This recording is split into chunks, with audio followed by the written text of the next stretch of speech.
Monsieur le ministre, la liste électorale définitive est disponible depuis moins de 24 heures. Plusieurs leaders de l'opposition, candidats à la présidentielle, en sont absents.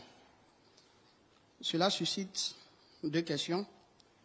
La première est de savoir que répondez-vous à ceux qui estiment que le jeu électoral est faussé avec l'absence des principaux leaders d'opposition au prochain scrutin.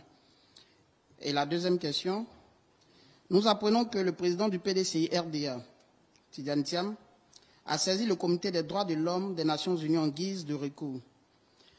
La Côte d'Ivoire va-t-elle s'aligner sur une éventuelle décision de cet organe? Je vous remercie, Monsieur le ministre. Merci. J'ai eu l'occasion à plusieurs reprises ici de vous dire que le président de la République a bâti un état de droit et cela a commencé par la mise en place des différentes institutions de la République.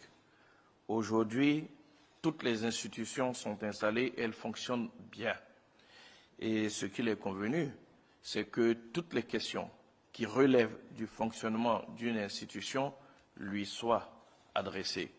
La question que vous venez de poser, en ce qui concerne donc la publication de la liste électorale, relève de la CEI. C'est la CEI qui pourra vous répondre. Et il me semble que le président de la CEI a fait récemment une conférence de presse où il a répondu à toutes ces questions. Pour la seconde question, il est normal qu'un citoyen donc, puisse saisir toutes les juridictions qu'il pense pouvoir saisir. Nous apprécierons une fois que les conclusions auront été rendues.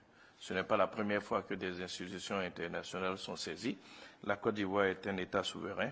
C'est vrai que la Côte d'Ivoire est signataire de beaucoup de conventions et sait respecter ces conventions tant qu'elles n'empiètent pas sur notre souveraineté.